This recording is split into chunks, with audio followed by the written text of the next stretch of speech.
What's up guys, kembali lagi bersama saya Visi Larunyaza di Wiskar Podcast. Nah, Nelson Mandela pernah berkata yaitu education is the most powerful weapon to change the world. Yaitu adalah pendidikan adalah salah satu senjata untuk mengubah dunia, senjata yang sangat mutakhir.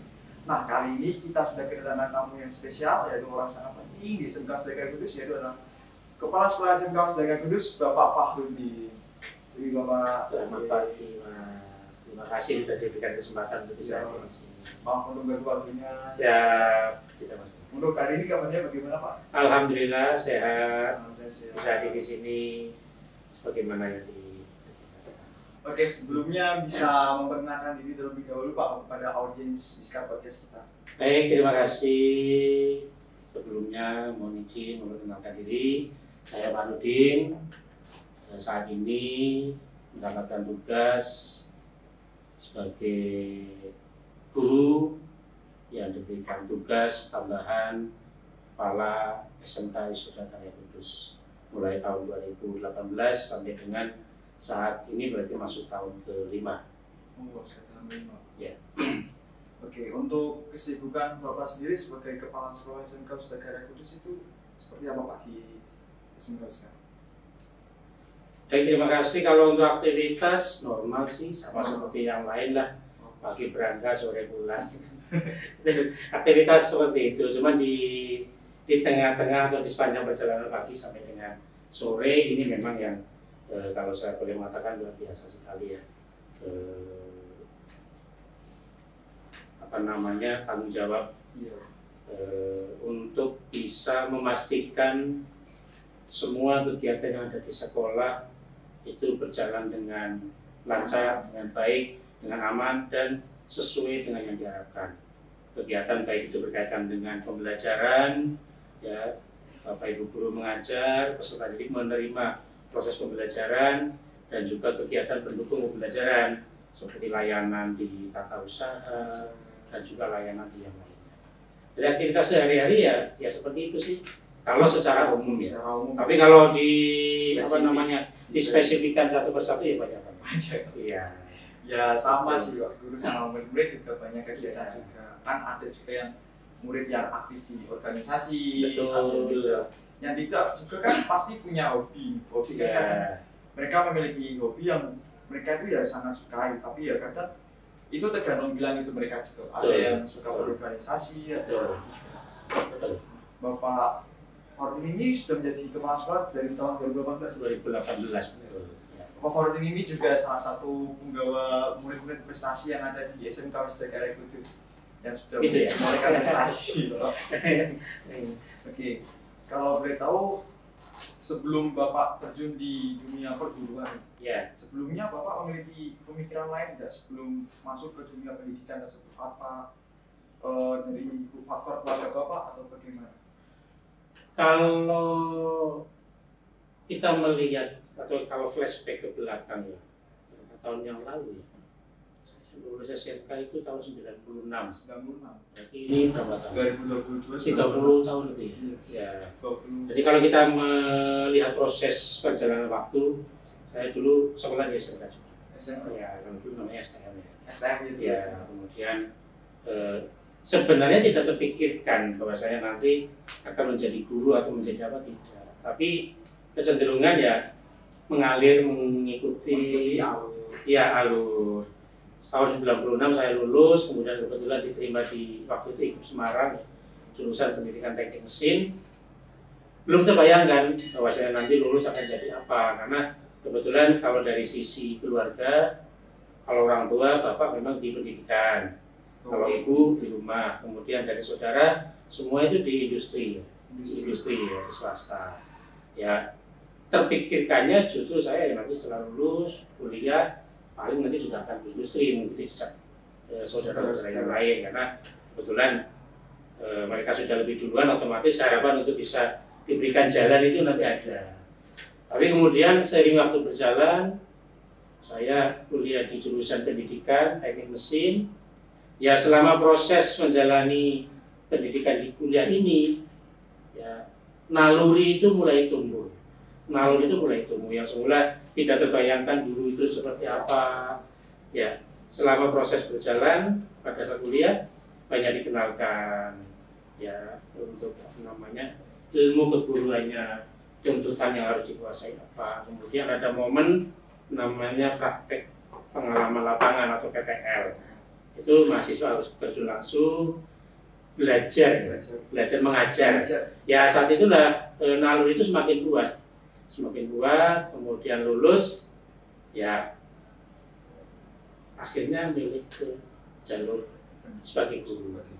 Kalau melihat proses memang mengalir ya, mengalir tapi terbentuk melalui apa namanya ya beberapa kegiatan yang memang dituntut dipaksa harus seperti ya harus mengarah ke sana. Memang kadang apa yang kita rencanakan sejak dulu itu tidak seperti ya belum tentu endingnya nanti akan seperti apa, akan sama dengan yang dulu terbayangkan apa tidak kadang ya kadang entah berbeda. Situasi keadaan sekitar yang kita maksa untuk seperti itu. Karena saya termasuk dulu tidak punya gambaran, tidak punya cita-cita yang kuat ya. Tapi naluri itu terbentuk seiring waktu. Kalau saya termasuk yang seperti itu. Oke, jadi ya kebanyakan memang orang-orang seperti itu ya Pak. Kadang memang cita-cita mereka yang impikan dari kecil, tapi ya karena keadaan sesuatu yang memaksa mungkin keluarga atau apapun ya, sehingga merubah pilihan tersebut. Iya. Memang untuk demi masa depan keluarga juga. Tapi ya akhirnya pilihan itu juga pilihan yang baik menghasilkan sesuatu yang menurut saya luar biasa. Apa yang saya dapatkan saat ini itu sesuatu yang luar biasa yang dulu mungkin tidak pernah terpikirkan oleh saya sendiri. Untuk sebelum menjadi kepala sekolah SMK Wisata Kudus, Bapak bisa ceritakan sedikit bagaimana cerita sebelum itu? Proses ya itu panjang. Jadi saya 96 lulus dari SMK di Kebumen, kemudian lanjut kuliah saya masuk ke Mas Ikut Semarang, kemudian saya lulus berubah menjadi UNES Semarang. Tahun 2001 saya lulus bulan September waktu itu.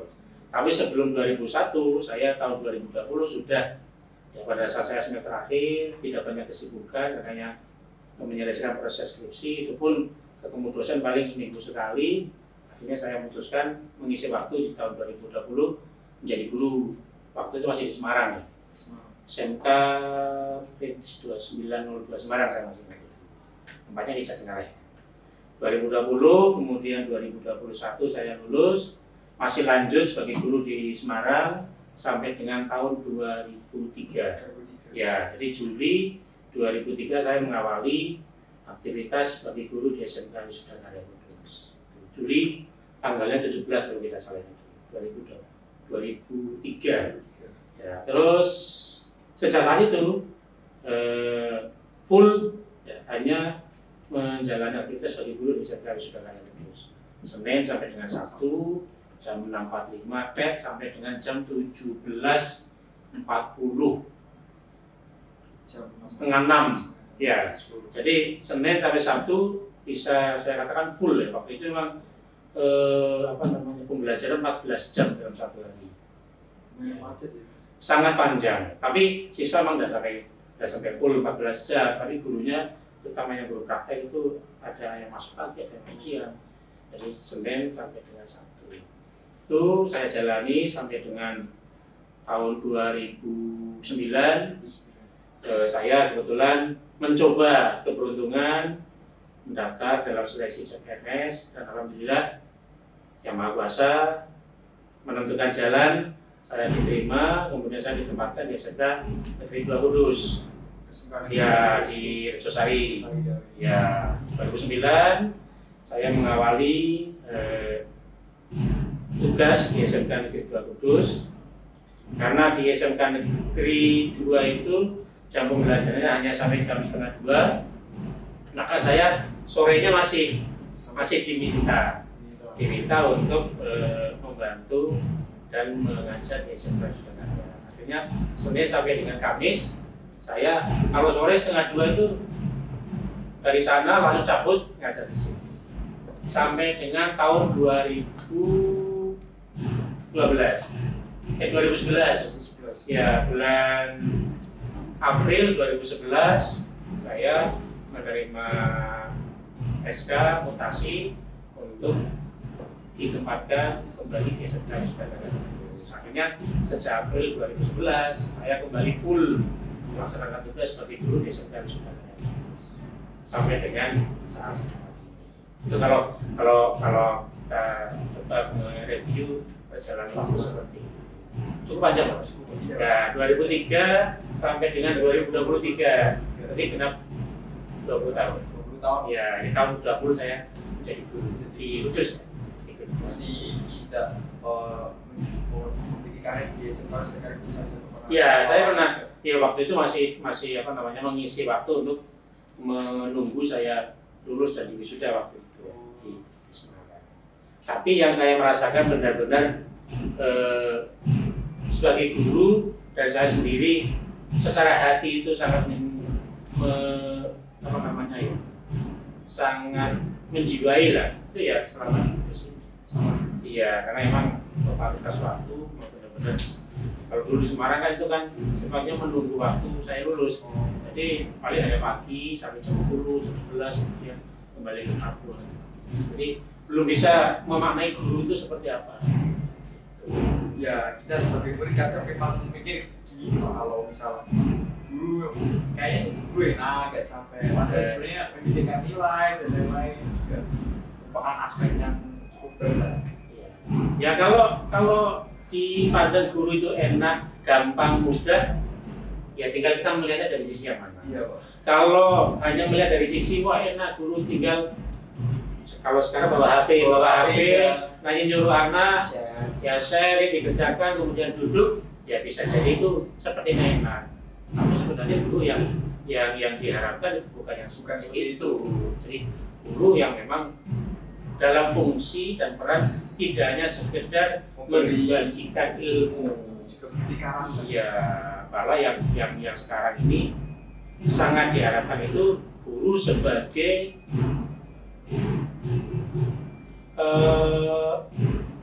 pribadi yang tugasnya adalah ngomong ya. Ya ngomong, namanya ngomong itu kan menyeluruh. Iya, bimbing, menemani, mendampingi, kadang juga bisa memberikan motivasi. Itu satu peran dan fungsi yang sekarang ini sangat luar biasa. Guru sebagai seorang pamomong atau pamong.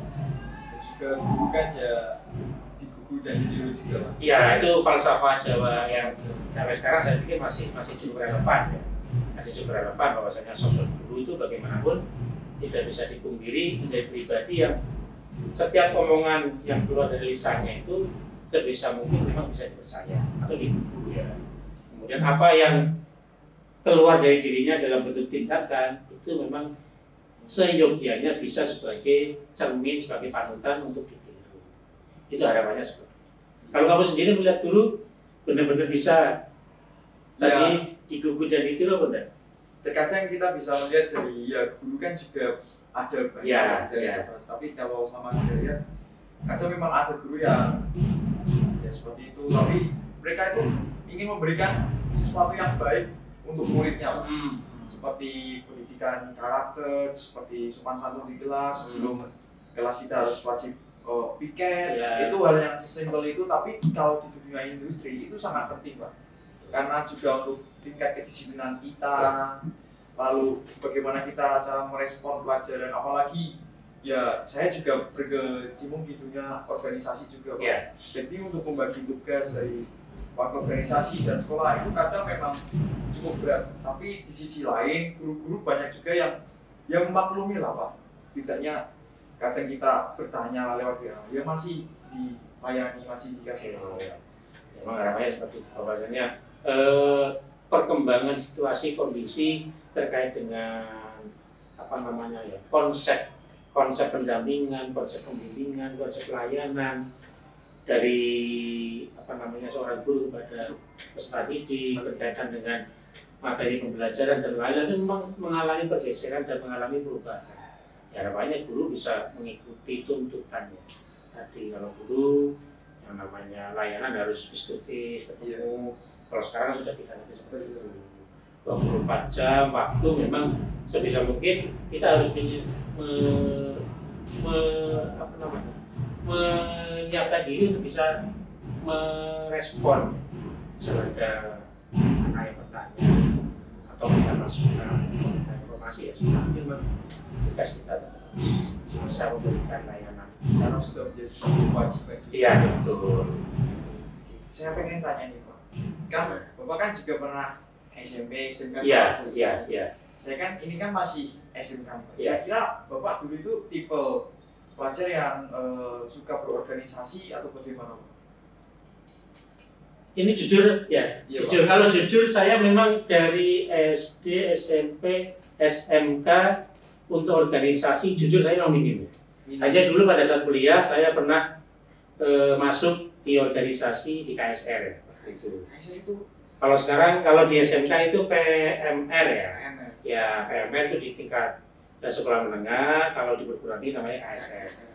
Korps Sukarela, ya KSR PMI. Saya pengalaman organisasi memang lebih banyak di momen pada saat kuliah di KSR. Itu pun hanya semester 1, 2, 3 sampai semester 4 kalau tidak salah. Semester 5 saya sudah mulai mengurangi porsi di KSR, kemudian saya pindah ke aktivitas di jurusan waktu itu. Kalau di jurusan namanya himpunan mahasiswa jurusan HMJ dulu. Tapi kalau di level sekolah mulai SMP, SMK, jujur saya minim. Ya jujur saya minim. Jadi pengalaman bagaimana meluangkan waktu, bagaimana mengembangkan potensi melalui organisasi memang saya termasuk yang minim. Karena ini sebenarnya ada hal yang mendasari keberadaan saya di keluarga itu termasuk sangat dibutuhkan oleh orang tua untuk bisa membantu aktivitas di rumah.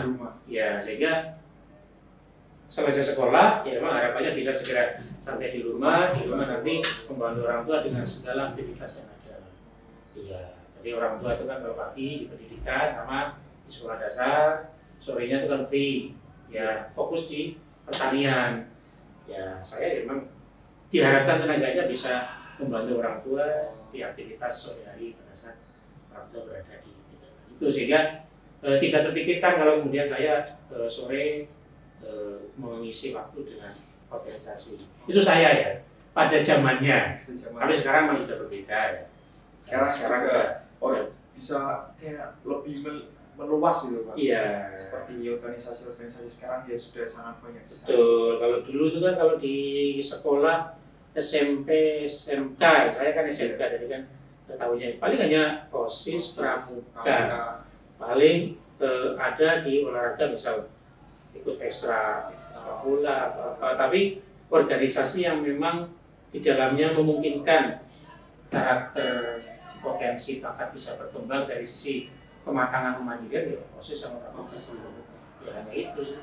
Kalau yang lainnya dulu di sekolah saya tidak banyak fasilitasi untuk. Oh ya, sekarang sudah banyak sekolah Iya. SMK Sekarang ada kan podcast seperti ini tidak banyak sekolah, semua sekolah punya Pak. Iya.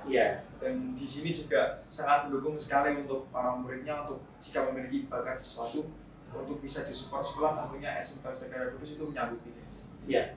Jadi memang aktivitas ataupun tambahan kegiatan yang ada di sekolah itu kan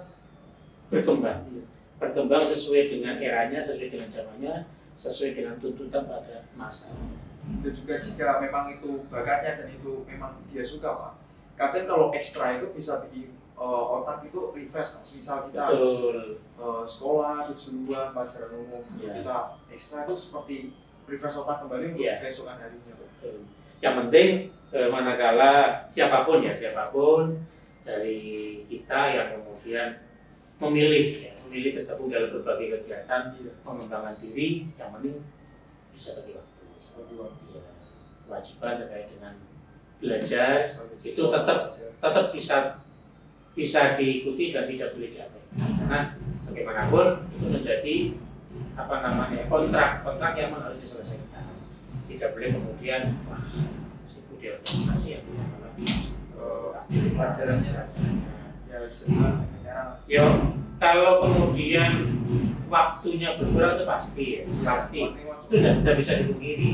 Pasti akan ada kompensasi ya, mana temannya mungkin bisa full ikut 1, 2, 3 kali, ternyata tidak bisa. Itu kompensasi yang konsekuensi yang memang harus diterima. Tapi tidak boleh kemudian kondisi itu menjadikan sebagai alasan untuk kemudian malah mas-masan untuk pelajaran. Nah itu yang tidak boleh seperti itu. Mengerjakan tugas.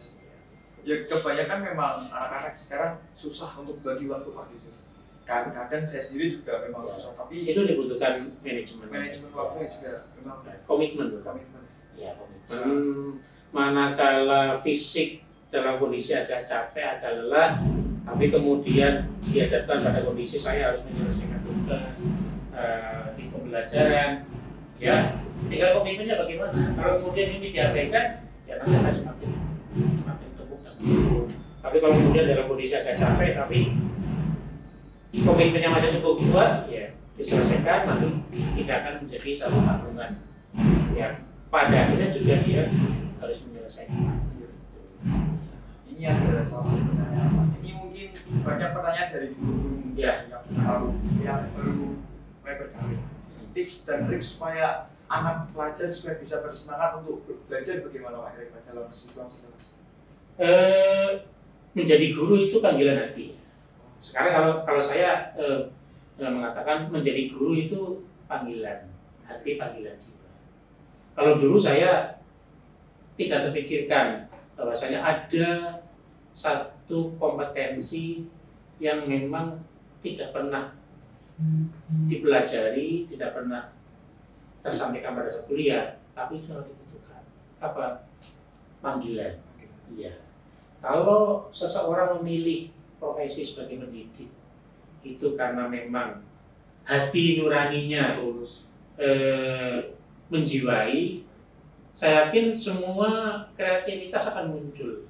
Kreativitas terkait dengan bagaimana memberikan ruang kepada anak untuk bisa belajar dengan nyaman. Itu. Tapi kalau menjadi guru itu tidak ada panggilan hati, kemudian melaksanakan tugas hanya sebatas saya mengajar, menyampaikan materi, kemudian selesai, saya keluar, pulang, kemudian di sela-sela waktu pada saat tidak ada aktivitas mengajar, sama sekali tidak mau mengisi waktu dengan interaksi dengan siswa, interaksi sama guru.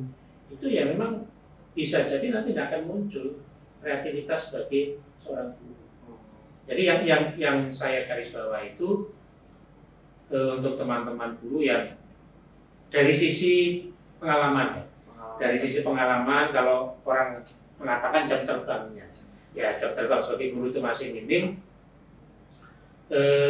ya harus mau menumbuhkan kreativitas dan mau menumbuhkan keberminatan yang memang bisa pada akhirnya profesi yang dia pilih itu profesi yang memang muncul dari hati. Kalau tidak agak susah. Ya. Sekarang media pembelajaran, pola pembelajaran sangat bervariasi. Iya, jadi apa yang ada di sini itu kan bisa juga Pak. Bisa menjadi sumber untuk kemudian dieksplorasi dan diimplementasikan. Saya kadang juga misal ada guru yang kan ada quiz di Google itu Pak, yang kayak mini games lah. Intinya kalau ada itu teman-teman sekelas juga semangat juga karena kan ada perayaan skor, kita bisa juga bersaing. Tapi ya kalau bisa ya jangan saling menjatuhkan juga. Tapi namanya bersaing juga harus sama-sama itu. Dan juga itu bikin semangat juga. Ya memang salah satu tantangan sekarang ini dengan adanya media sosial, media informasi yang sangat-sangat luas tanpa batas, bisa diakses dimanapun oleh siapapun. Ya harapannya memang banyak dimanfaatkan oleh teman-teman, oleh Bapak Ibu guru untuk membuat suasana belajar menjadi semakin nyaman, semakin menarik. Jadi setiap hari harapannya siapapun melangkahkan kaki keluar dari rumah ke tempat sekolah itu sama seperti membayangkan mau datang mungkin ke bioskop atau mau datang ke mall, itu kan semangat, semeringah pikirannya. Iya, jadi bukan membayangkan, aduh nanti saya akan ke sekolah, sekolah nanti akan seperti ini, ya, boring dan sebagainya. Ya mudah-mudahan tidak. Apalagi nanti jam pertama matematika, udah mau melangkah kali sudah, aduh berat dulu ya. Tetapi sekarang ini sangat memungkinkan teman-teman guru bisa menggunakan berbagai media. Sebenarnya dari siswa sendiri juga bisa Pak. Kalau misal kita habis dikasih materi sama guru, seharusnya kita sebagai pelajar itu mengulangi materi tersebut di rumah, Pak. Terkadang pelajar habis di rumah nggak dipelajarin lagi, udah nunggu besoknya palingan juga kadang kebanyakan ya lupa, Pak. Atau siswa pun sebenarnya sekarang itu kan ada ruang di mana siswa itu bisa menyampaikan opini, menyampaikan pendapat kepada guru. Jadi kalau belum pernah ya, dalam satu momen pun di pembelajaran itu kok ada hal yang menarik terkait dengan pola-pola yang dilakukan, sebenarnya siswa bisa menginisiasi, ya tentu dengan cara-cara yang baik ya menyampaikan mungkin boleh dicoba berbagai macam cara belajarnya seperti ini. Ya, kami tentu dengan cara yang baik. Gitu. Kalau memang karena itu tidak bisa dihubungi kan di sini itu kan ada 96 guru dengan level usia kan macam-macam. Ada yang sudah sudah melewati masa purna tapi masih kita berikan kesempatan untuk mengajar. Ada yang usianya menjelang masa purna, ada yang usia di level 50 tahun, 40 tahun, 30 tahun. Itu kan beda-beda. Iya, ya beda. Cara mengajarnya beda-beda kan. Ya, makanya pada level-level tertentu itu kan ada kecenderungan monoton. Ya, siswa sebenarnya menyampaikan opini tapi dengan cara yang baik, jangan memaksakan. Dan juga semakin teknologi maju, semakin kita bisa mengekspresikan pendapat kita. Betul. Kalau tidak dapat sesuatu di kelas, bisa cari di luar lah. Di luar HP. Sekarang gitu aja. Platform, Google, itu banyak sekali. Oke, kemudian udah tanya tips dan teknik, Pak. Nah, Bapak juga kan sebagai kepala sekolah SMK Negara itu kan mengemban tugas yang tidak tentunya mudah. Iya. Nah, kira-kira suka dan dukanya menjadi kepala sekolah itu? Ini sukanya apa dukanya? Atau dua-duanya? Dua-duanya. Ya pasti kalau saya pribadi, kalau di persentase 30-70 lah. 30-70. Ya, 30 itu untuk dukanya, 70 untuk sukanya. Sukanya tentu mempunyai kesempatan untuk bisa menjadi sumber dari berbagai macam perubahan yang ada di lembaga. Jadi teman-teman itu biasanya kan agak tergantung dengan apa yang disampaikan oleh kepala sekolah, baru kemudian mereka bergerak. Nah, pada titik itu tentu ada rasa tersendiri manakala bisa menginisiasi, menginspirasi untuk kemudian adanya banyak perubahan. Itu tentu memberikan satu rasa bahagia. Itu kemudian bisa secara langsung ya terlibat di semua proses. Kan beda dengan guru. Kalau guru itu kan keterlibatannya kan hanya di sebagian proses yang ada, ya sebagai proses yang ada di sekolah. Sebagai contoh, karena kebetulan dia full tugasnya adalah mengajar, maka dia hanya berkaitan dengan proses mengajar. Kalau kebetulan dia ada tugas tambahan wali kelas, maka dia akan ada tambahan berkaitan dengan aktivitas sebagai wali kelas. Sebagai guru, sebagai wali kelas, kemudian kebetulan ada tugas tambahan lagi sebagai pembina kegiatan, maka dia ada ruang aktivitas yang makin luas. Tapi kalau saya pribadi kan bisa terkait dengan semua aktivitas yang ada di sekolah ini tentu memberikan satu rasa bahagia tersendiri. Itu kalau menurut saya itu bagian dari rasa sukanya. Kemudian dari semua proses yang ada menghasilkan sesuatu yang dirasakan nilai manfaatnya oleh peserta didik, oleh orang tua, dan juga oleh mitra dari industri, dari pemerintah, itu memberikan rasa bahagia yang luar biasa. Misalnya apa yang diinisiasi bersama untuk dilaksanakan, pada akhirnya bisa memberikan rasa bahagia untuk orang lain. Ada contoh anak-anak lulus, kemudian diterima pekerjaan, itu kan ada rasa bahagia. Iya Pak, seperti Dari sisi anaknya, dari sisi orang tuanya, maka akan kembali muncul rasa bahagia sudah bisa menjadi bagian dari proses itu. Kalau dari sisi sukanya, ya. iya. Kalau yang lain sih banyak, cuman secara garis besar. Kalau dukanya apa ya? Agak susah mencari dukanya kalau saya pribadi ya, karena apa yang saya lakukan memang insya Allah Senang. ya semua nyaman sih, berjalan mengalir. Ya walaupun kalau terkait dengan jam kerja itu kan jam 6.45 sampai dengan secara formal itu kan sekitar jam 16. Itu jam kerja. Kemudian pulang, tidak bisa kemudian pulang terbebas dari semua tanggung jawab kegiatan di kantor, tidak bisa. Tapi masih ya walaupun di rumah aktivitas waktu itu masih ya masih harus melanjutkan beberapa kegiatan yang memang harus terselesaikan. Ini kalau dibilang duka ya sebenarnya tidak, tapi kalau dibilang tidak juga tidak. Pokoknya ya memang konsekuensi untuk waktu di rumah memang tidak bisa dipungkiri, agak sedikit berkurang dengan keluarga. Bisa bareng secara fisik bisa bareng, tapi kemudian pikiran kadang ya masih nyantol di sekolah. Ya, sehingga pekerjaan-pekerjaan yang semestinya diselesaikan di kantor belum bisa, akhirnya saya bawa pulang. Ya, contoh kalau tanda tangan legalisir itu kadang sibuk gitu. Di sekolah tidak mungkin saya duduk sampai berjam-jam untuk tanda tangan legalisir, nanti layanan yang lain tidak akan bisa dilaksanakan. Ya akhirnya ya yang legalisir kan memang seringnya saya bawa ke rumah, saya tanda tangan di rumah di pagi. Ya itu dikatakan duka ya tidak juga tidak. Tapi kalau saya merasakan sih banyak sukanya sih. SMK Wisakara Kudus ini kan salah satu sekolah yang mengimplementasikan kurikulum Merdeka. Iya. Dan juga itu kan salah satu kurikulum. Iya. Kira-kira kurikulum Merdeka itu kurikulumnya seperti apa? Ini kelas berapa sekarang? Kelas 11. Berarti 2 tahun full menjadi bagian dari proses itu ya? Iya Pak. Iya. Nah sebelum saya jawab, yang terinformasikan gimana? Kalau menurut saya sendiri perbedaan dari waktu SMP ke SMK Ya. itu ya cukup signifikan lah Pak. Ya. Apalagi SMP ya penuh dengan pelajaran, sekarang kan banyak pelajaran juga.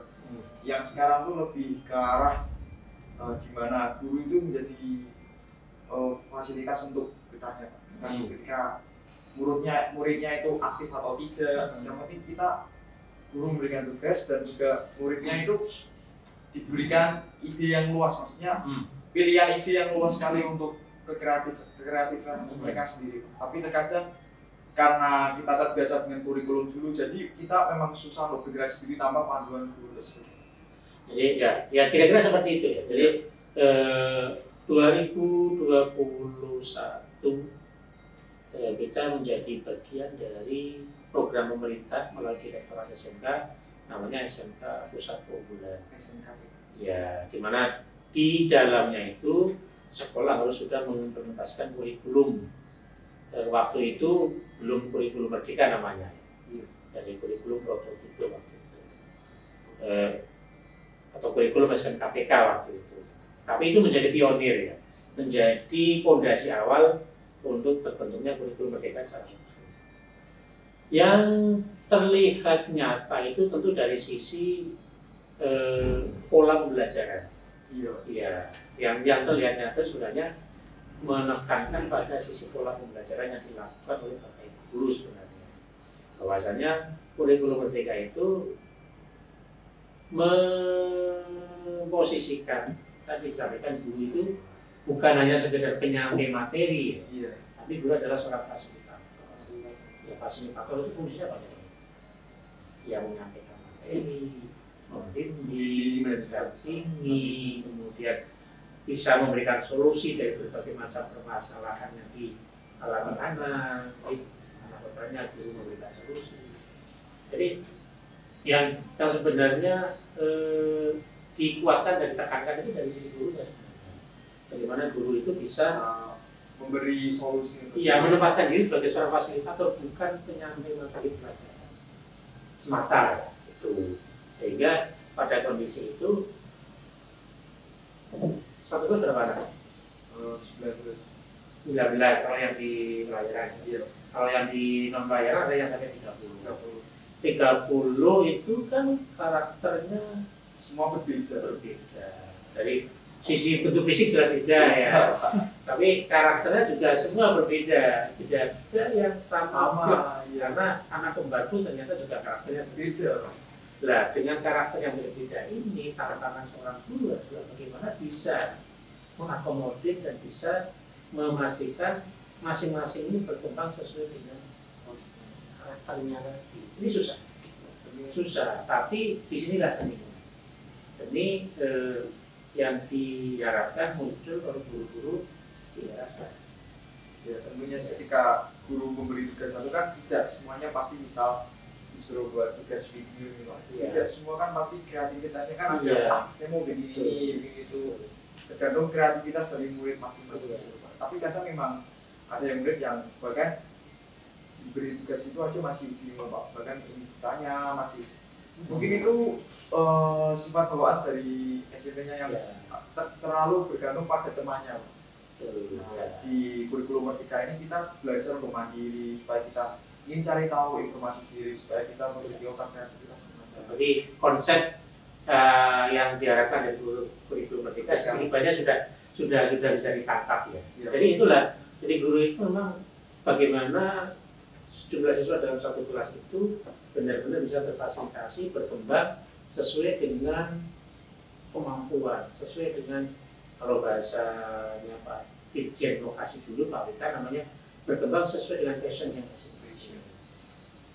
Boleh satu anak memilih jurusan teknik mesin, struktur kurikulum yang sudah disiapkan, profil alumninya nanti seperti ini. Akan tetapi tidak bisa dipungkiri satu kelas di jurusan teknik mesin itu apakah semua benar-benar nanti menjiwai ke teknik mesinnya? Tentu tidak. Kenapa? Kenyataannya setelah lulusan jurusan teknik mesin, tapi endingnya menjadi apa? Macam-macam. Ya, menjadi wirausahawan di bidang elektronika. Itu kan sebenarnya ada potensi yang semestinya bisa dikawal dari awal. Ya sejak dia menjadi siswa. Sebagai contoh ini jurusan pelayaran. Ternyata senang juga di bidang broadcast kan gitu. Tidak bisa dipungkiri kan. Nah inilah kurikulum Merdeka itu harus bisa memfasilitasi. Jadi boleh nantinya kita orientasikan lulusan itu menjadi individu sesuai dengan profil lulusannya boleh. Tapi ada potensi-potensi yang sebenarnya dimiliki oleh masing-masing yang harus coba dikawal dari awal sejak masuk di SMA. Ini yang menjadi kalau boleh saya katakan fondasi dari konsep kurikulum. Tidak bisa menyamaratakan semua siswa dalam satu kelas. Matematika harus 90 semua nilainya, tidak bisa. Ya, yang nilai 90 karena memang dia kemampuannya sampai ke sana. Tapi yang nilainya di bawah itu pun ya yang memiliki karena bisa jadi dia memang peminatannya ada di sisi yang lain. Jadi tidak bisa dipaksakan dan tidak bisa diberikan satu justifikasi bahwasanya ini matematika nilainya 75 misalnya. Oh berarti dia bodoh. Bisa seperti itu tidak boleh, tidak bisa. Karena memang bisa jadi dia tidak terlalu berminat dengan bidang itu. Tidak matematika, tapi bidang seninya ternyata bagus. Ini dapat potensi suatu saat bisa dikembangkan. Itu. Jadi kurikulum Merdeka kalau secara garis besarnya ya kita memaknainya seperti itu. Kalau menurut saya sendiri apa yang dibilang Pak Kofi tadi memang benar, tapi saya sendiri waktu masuk di sekarang ini sebenarnya ingin mengembangkan diri dalam dunia broadcasting, apalagi kita sudah berkembang dunia virtual yang sangat luas. Nah, untuk kegiatan ekstrakurikuler sendiri ini apakah termasuk dalam hubungan sekolah terhadap pengembangan diri ya Pak? Ya, kita menyadari 1756 peserta didik yang saat ini ada di SMK Wisata Kudus. Belum termasuk anak-anak yang merala, kemudian yang mau naik, yang sedang merala maupun yang pasca. Itu tidak masuk dalam hitungan 1700. Nah, dari 1700 ini tentu tadi potensi, bakat, minat itu kan. Nah, sekolah punya tanggung jawab untuk memastikan semaksimal mungkin bakat potensi yang ada itu bisa terfasilitasi. Ya tentu kita tidak bisa memungkiri tidak semua, karena apa? Keterbatasan tempat, keterbatasan sarana, dan lain-lain. Akan tetapi coba semaksimal mungkin lah kita buat sub-sub kegiatan yang bisa mengakomodir tadi bakat dan minat siswa di luar bidang kejuruan. Jadi ekstrakurikuler memang menjadi salah satu pilar ya bagi siswa, bagi sekolah untuk memastikan potensi-potensi itu nanti bisa terwadai dan berkembang. Dan juga saya sendiri dalam dunia berkreasi ini kan siapa tahu nih Pak, kita kedepannya mungkin bisa menjadi pekerjaan utama seperti extra futsal, siapa tahu kita kedepannya menjadi pemain super liga. Iya, boleh. Jadi tidak masalah kemudian lulus SMK kok menjadi atlet olahraga tidak masalah. Iya, memang yang sekarang diwacanakan itu kan boleh memilih ya, lulus mau jadi apa sesuai dengan keberminatannya masing-masing. Lulus kemudian tertarik di bidang broadcast, kemudian melanjutkan studi mengambil bidang itu, mengapa tidak? Dan sekolah juga tidak merasa bersalah, ya, dan tidak akan menyalahkan. Ini lulusan teknika kok, tiba-tiba ini lulusan nautika, kok tiba-tiba, ya, tidak masalah, itu pilihan hidup, itu kan pilihan hidup ya. Jadi mau jadi apa tentu nanti akan berjalan. Saya ini kan masuk ke Wiskar Radio kan tidak waktu Wiskar Radio pertama. Ya. Sebelum itu kok kenapa bikin ekstrakurikuler Wiskar Radio, kenapa tidak yang lain Pak? Itu kenapa sebabnya? Ya, kalau ekstra itu kan bidangnya macam-macam ya. Jadi ada bidang olahraga itu sudah sangat umum. Kalau di sini kan ada sepak bola, ada voli, ada basket. Itu kan sudah sangat lazim dan itu memang sudah terwadahi sejak dulu. Ada ekstrakurikuler di bidang itu. Kemudian ada di bidang seni. Ya, kemudian ada di bidang yang lain. Salah satunya adalah radio. Jadi saya hanya mencoba mereview dulu ya. Dulu kita kayaknya kan punya radio, tapi radio analog. Nggak tahu itu yang di unit 2. Kemudian seiring waktu berjalan tenggelam, tidak ada. Nah, kemarin saya hanya melihat bahwa kita punya pemancar di sini ya, punya tower kecil. Saya yang berpikiran bagaimana kalau tower itu ditempeli antena, kemudian kita bikin radio. Waktu itu saya diskusi dengan Pak Dian, mengarahnya ke radio analog sebenarnya ya. Jadi ada ruang yang bisa kita manfaatkan untuk memfasilitasi anak-anak. Karena apa? Saya melihat kompetensi terkait dengan kemampuan berkomunikasi itu sangat dibutuhkan. Jadi saya berpikir mengapa kok radio? Karena tidak bisa dipungkiri radio memang berdasarkan kompetensi di bidang komunikasi, kemampuan berbicara, kemampuan komunikasi itu sangat dibutuhkan pasca lulus. Ya bagaimana nanti kalau lulus sudah terasa kemampuannya, salah satunya melalui aktivitas di ekstrakurikuler radio. Kepikirannya dulu kan hanya radio analog ya, tapi ternyata prosesnya tidak mudah. Kemudian ada solusi singkat, kita bisa menggunakan radio digital yang berbasis web. Ya mengapa tidak kita manfaatkan, walaupun memang perjalanan dan perkembangannya memang tidak semulus yang dibayangkan ya, karena memang dari sisi keterbatasan personil, keterbatasan sarana dan lain-lain, terutama tempat ini yang agak susah, mencari tempat untuk home base radio di mana ini agak susah. Ya, sampai sekarang pun kita masih kalau saya mengatakan itu masih memungkinkan untuk bisa cari tempat yang jauh lebih representatif, ya. Representatif bisa dijual dan aksesnya mudah. Dijual dalam artian bisa sebagai bagian dari media promosi kita, aksesnya mudah. Memang paling aman di lantai 1 sebenarnya. Iya Pak. Tapi karena belum ada ya sementara. Jadi saya memilih radio ya karena itu.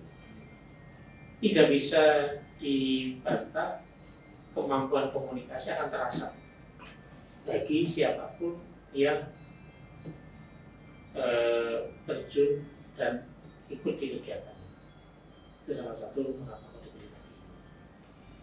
Gitu. Oke, nah sekarang ini kan berkecimpung di dunia podcast, siaran radio dan juga bahkan kita juga pernah bikin film juga. Iya betul. Dapat nomor juga. Ya. Nah, ketika kita kadang mungkin saat proses syuting film nih Pak, kadang kita ya meski sudah diberi dispen oleh sekolah, tapi saat kita mengajukan dispen itu kepada guru, kadang memang ada penolakan dari guru untuk kita mengikuti pelajaran itu. Ketika itu terjadi, bagaimana sikap kita sebagai pelajar? Ya tentu ini bagian dari tanggung jawab saya sebagai kepala sekolah untuk memberikan dan memastikan semua guru seia sekata mendukung semua kegiatan siswa terkait dengan pengembangan akademik. Itu bagian dari tanggung jawab saya sebagai kepala sekolah. Dan kalau kemudian sampai dengan hari ini belum bisa 100%, ya dari 96 guru itu komitmen dan seia sekata mendukung semua kegiatan pengembangan diri anak-anak, ya ini menjadi catatan-catatan. Tapi kalau untuk siswa, ya sepanjang itu sudah menjadi pilihan, menurut saya tetap berjalan sesuai dengan pilihan itu. Sekolah bertanggung jawab memberikan dispensasi, ya melalui surat ya secara legal formal tertulis. Itu sebenarnya bisa menjadi payung hukum yang kuat untuk kemudian siswa bisa meninggalkan atau tidak memiliki pelajaran, kemudian fokus di kegiatan. Yang penting ketertinggalan karena tidak memiliki pelajaran harus bisa dikejar. Mungkin guru itu sering mendapati kondisi di mana anak yang aktif di beberapa kegiatan kemudian sangat terpendam. Nah, ini mungkin Bapak Ibu guru itu agak menyayangkan. Tapi kalau saya sendiri sih nggak masalah sih, ya karena bukan berarti saya mengecilkan arti prestasi akademik, tidak, akan tetapi prestasi akademik itu sebenarnya tidak menjadi 100% penentu bahwa saya nanti 1-2 siswa ini akan sukses di waktu yang ada. Jadi sekali lagi ini bukan saya mengerti kecil kan, tidak ya, jangan salah pengertian. Kemudian wah ini ya penting aku rasa berpelajaran, bukan seperti itu. Jadi lulus kemudian akan seperti apa, akan jadi apa, itu tidak 100% ditentukan dari akademik. Tapi kompetensi pendukung lainnya ini yang turut andil memberikan kontribusi. Jadi kalau kemudian oke lah akademiknya agak turun, tapi dari sisi yang lain kemampuan ya, sesuai passionnya terasa, ya bisa jadi ini menjadi pintu nanti setelah lulus. Saya juga misal kalau ada proses syuting film, ada dispensasi, karena memang ya pendidikan pelajaran agak berat, apalagi pelajaran yang mungkin agak penting, apalagi kita susah paham. Tapi setidaknya kita sudah berusaha. Alhamdulillah saya punya lingkungan teman-teman yang ya mendukung lah Pak. Setidaknya setelah pelajaran tersebut tolong mintain fotoin catatan atau bagaimana, atau juga apa kita WA gurunya aja langsung untuk sedikit bertanya tentang pelajaran tersebut. Kadang saya melakukan hal itu karena memang saya juga tidak ingin ketinggalan dalam akademik. Ya itu menjadi salah satu tanggung jawab dari masing-masing untuk memastikan bahwasanya kegiatanmu di sana itu tidak kemudian menjadikan tertinggal, bahkan kemudian acuh tidak menyelesaikan tugas yang diberikan. Ini yang bisa jadi menjadi pemicu mengapa guru kok susah diberikan izin, karena sumber tanggung jawabannya yang dinilai tidak membanggakan. ini kan sudah mau masuk PPDB ini Pak, Iya. untuk untuk kelas 9 SMP yang mau masuk. Nah, kira-kira untuk visi misi SMK Wisudagara itu supaya mereka tahu. SMK Wisudagara Kudus dari dulu ya, kemarin, sekarang dan yang akan datang tetap menjaga komitmen untuk menjadi sekolah kejuruan yang bisa mengantarkan lulusannya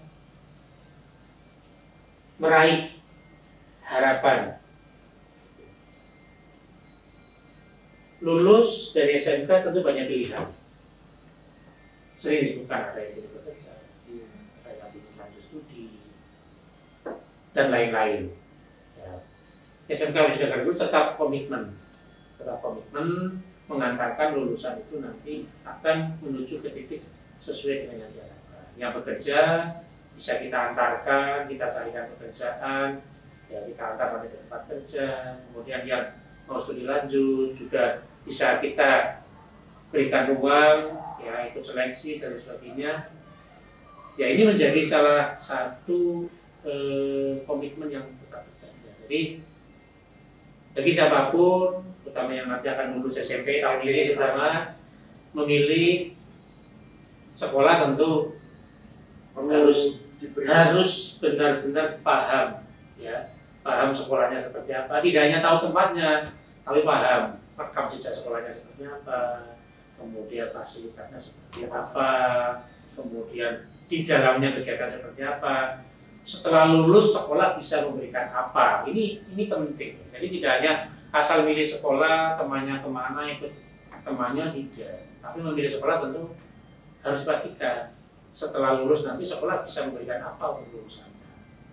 SMK Wisudagara Kudus tetap pada komitmen nanti bisa mengantarkan terutama yang mau bekerja, kita carikan pekerjaan, yaitu yang pelayaran, yang teknika, kemudian yang jurusan teknologi, ada teknik mesin, otomotif, listrik, mekatronika, banyak mitra industri ya. Banyak industri mitra kita yang sampai dengan sekarang terus berkolaborasi, lulusan kita direkrut, kemudian yang masih sekolah kelas 11, kelas 12 diberikan kesempatan PKL 6 bulan, terlibat langsung dalam proses produksi mereka. Ini bagian dari menurut saya nilai-nilai positif penguat untuk dijadikannya SMK Wisudagara Kudus sebagai pilihan pertama pasca lulus SMP. Menurut saya seperti itu. Jadi jangan sampai salah pilih, asal ikut teman-temannya daftar di mana, ikut-ikutan tapi tidak tahu. Itu. Jadi kalau saya boleh pesan seperti itu. Nah, untuk tanggal dibukanya PPDB SMK Wisudagara Kudus ini kalau boleh tahu Pak sekali. Kalau untuk rencana target kita mudah-mudahan ya kita mengawali dari yang pelayaran dulu. Jadi tahun 2023 ini untuk PPDB kita mudah-mudahan sudah bisa kembali menggunakan pola seperti dulu sebelum pandemi. Ya, terutama yang pelayaran karena memang itu spesifik banget. Ya, spesifik banget. Ada hal-hal yang harus kita pastikan terkait dengan kesehatan, fisik, dan lain-lain yang harus kita lakukan, maka yang pelayaran ini akan kita dahulukan. Ini baru planning ya, karena kita belum menyusun rencana secara detail, hanya konsep. Nah, mungkin di bulan Februari atau bulan Maret, yang pelayaran sudah kita buka, kemudian nanti yang kelompok teknologi akan menyusun. Atau bisa jadi nanti bersamaan bulan Maret langsung kita buka semuanya. Ya. Nah, untuk adik-adik SMP kelas 9 ini kalau mau melihat fasilitas-fasilitas di SMK Wisudagara Kudus juga bisa. Boleh ya. Jadi kalau dulu kita pernah tahun 2019 ya terakhir sebelum pandemi kita masih ada agenda. Jadi kita ngundang anak-anak SMP. Ya, kita fasilitasi, kita jemput ya ke SMK Wisudagara. Kemudian kita berikan kesempatan untuk keliling, melihat fasilitas, sarana praktek, ruang pembelajaran dan lain-lain. Selesai kita antarkan kembali ke SMP. Mudah-mudahan pola seperti itu nanti bisa kita lakukan lagi. Dan saya yakin ini memberikan satu penguatan, ya, memberikan satu penguatan dan menambahkan rasa mantap ya. Manakala satu dua calon lulusan dari SMP sudah memilih kemana nanti akan masuk. Tinggal ditunggu saja untuk informasi detailnya. Kalau saya boleh cerita untuk sebelum saya memilih untuk ke SMK nih, ya saya kan dulu dari SMP Pak, dan teman-teman sekitar saya memang kebanyakan ya pilihnya ke SMP mana dulu? SMP 1 khusus Pak. Oh, SMP 1. Iya. Ya. Sebelum itu banyak yang SMA biasanya. ya SMA ya, banyak yang ke SMA. Saya juga di situ salah satu yang agak aneh berbeda lah. Saya ke SMK sendiri dan juga ya karena saya sempat berpikir kan karena itu memang tidak selalu kita di atas angkatan gitu, tapi setidaknya kita sudah memiliki bekal untuk memulai pekerjaan, untuk mencari hal-hal baru di kehidupan, dan juga masuk SMK juga saya memerlukan hal baru di hidup saya Pak. Apalagi berbeda dengan hal-hal yang ada di SMP juga dulu. Tentunya di SMK ya banyak kegiatan praktek yang tentunya asik, dan juga kita bisa juga sambil sharing sama teman, guru, dan juga itu sangat hal yang memorable banget. Jadi kalau saya boleh membandingkan sebenarnya pendidikan SMA dengan SMK itu bukan karena saya dulu dari SMK bukan, tapi kalau menurut saya itu dari sisi aktivitas itu sebenarnya malah lebih bervariatif di SMK. Ya kalau SMA itu kan kecenderungan lebih banyak menghadapi buku. Ya buku. Saya jujur dulu ya agak jenuh Pak. Ya menghadapi buku, pelajaran menghadapi buku, nanti tugas-tugas juga berhadapan dengan buku. Tapi kalau di SMK itu kan, kalau saya melihat variasinya cukup banyak ya. Apalagi sekarang kita punya model pembelajaran blok ya. Satu minggu itu blok kejuruan, satu minggu blok pelajaran umum, sehingga ada variasi. Satu minggu berhadapan dengan buku, terus nanti satu minggu berhadapan dengan praktek terus. Ini kan satu bentuk variasi yang sebenarnya kalau dari sisi psikologis itu lebih enak mestinya ya. Lebih enak ya Pak. Iya. Karena juga bisa kita sambil ya praktek menemukan hal baru gitu. Ya. Tapi ya kembali memang tinggal keberminatan dari masing-masing. Kalau yang memang modelnya lebih senang membaca bisa jadi kayak SMA. Tapi kalau yang lebih banyak ke aktivitas fisik, ya SMK itu jadi satu pilihan dalam proses saya. Apalagi di pelayaran juga khususnya. Saya kan ini dari jurusan nautika nih Pak. Ya di situ banyak ya hal baru seperti praktek memadamkan api dan lain-lain itu. Dan juga di SMK Negara Kudus di jurusan nautika kan ada bridge simulator TXA. Iya, itu menjadi salah satu ikon kita SMK Negara Kudus. Ada berapa satu angkatanmu yang dari sekolah yang sama? Dari sekolah sama untuk yang jurusan pelayaran cuma dua. Kalau di luar pelayaran? Di luar pelayaran ada Pak, sekitar mungkin 6 sampai 7 pasti. Jadi pilihan itu memang bervariasi. Kalau SMK itu kan tidak dibatasi oleh zonasi. Ya, jadi mau daftar kemana itu bebas. Kalau SMA itu kan ada dibatasi zonasi ya. Tinggalnya di mana, bisa daftarnya kemana. Sehingga kan kadang, sebenarnya tidak ingin ke SMA itu, tapi mau tidak mau ke situ. Tapi kalau SMK kan bebas, tergantung dari di mana ada jurusan yang kita pilih, itu bisa daftar. Jadi kalau berminat ke pelayaran, ya adanya hanya di Wisuda Karya, yang daftarnya di sini. Asik juga ada di sini, otomotif ada di sini, listrik ada di sini, mekatronika juga ada di sini. Juga kalian yang ingin daftar ke SMK Negara dulu kan bisa langsung datang ke sini, bisa diajar fasilitas. Ya. Jadi kalau saya menyarankan memang sebelum mendaftar melihat dulu datang. Lihat dulu. Kita terbuka. Jadi pagi sampai sore, Senin sampai Sabtu silakan. Iya. Jadi entah itu sendiri dengan orang tua maupun dengan teman-teman satu sekolah kita terbuka. Iya. Ataupun kalian yang dari luar kota tentunya bisa kepoin kita di YouTube, Instagram. Jadi kita punya platform-platform yang media sosial yang sangat banyak sekali, dan di situ juga banyak sekali tentang video kejuruan praktek kejuruannya. Seperti apa, gimana sih nautika kapal niaga, gimana sih teknik mesin itu. Nah, kalian bisa kepoin di situ. Kalau ini bulan Januari, menurut saya masih punya cukup waktu ya untuk mengenal. Mengenal pertama keinginan pribadi itu mau kemana. Yang kedua, kalau sudah ada keinginan, oh saya ingin di jurusan mesin, baru kemudian cari. Oh ada SMK sudah karya di jurusan mesin, ya silakan datang, nanti dilihat akan dibantu untuk mencoba mengenal lingkungan seperti apa.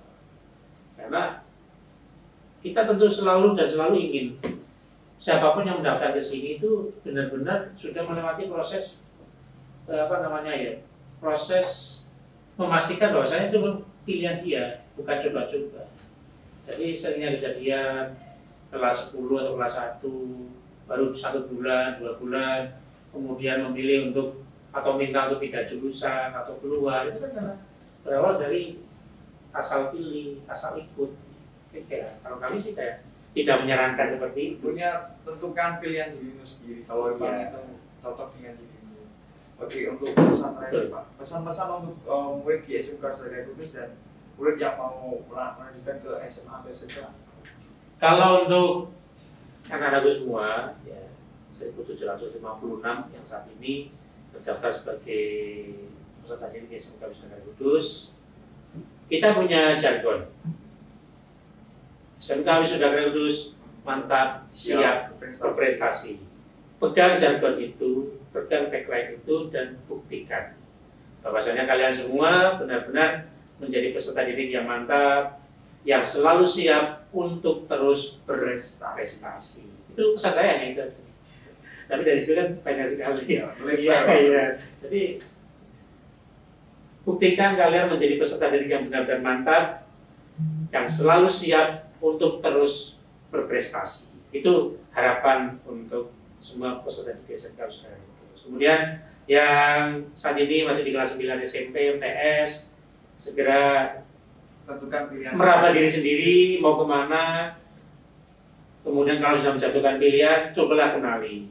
Salah satunya bisa SMK Sedagai Kudus sebagai alternatif pilihan. Tidak hanya yang di Kudus, di luar Kudus, ya, di luar Jawa Tengah, di luar Pulau Jawa, dan seluruh Indonesia. Kita punya peserta didik dari luar Pulau Jawa lumayan banyak yang tahun ini. Ini sudah bukti bahwasanya SMK Wisuda Karya Kudus itu bukan milik masyarakat Kudus, tapi milik Indonesia untuk dunia. Gitu. Oke, kesimpulan kali ini dalam episode kali ini adalah kita sebagai murid tentunya memiliki kesibukan sendiri-sendiri guys, tapi ada orang yang pernah ngomong kalau ada orang yang belajar malam untuk memiliki ilmu baru, ada juga yang bangun jam 5 pagi untuk berolahraga. Jadi itu tergantung dari usaha kalian untuk mengenal hal baru dalam hidup. Jadi tetap semangat dalam menjalani hidup, dan juga apapun yang kalian hadapi hari ini semoga bisa menjadi pelajaran untuk kedepannya juga. Kita juga bisa belajar dari pengalaman orang lain sebelum kita jatuh dalam hal tersebut. Terima kasih Bapak. Sama-sama Mas, sukses selalu kasih, untuk podcast Fiskarku. Ini bagian dari tantangan yang harus dijaga dan buktikan bahwasanya memberikan diri manfaat. Terima kasih, sampai ketemu lagi di waktu. Terima kasih, ini sudah episode pertama yang tentunya sangat seru sekali bersama dengan Bapak Kepala Sekolah SMK Sedagai Kudus. Oke, see you to the next episode guys. See you guys, dadah.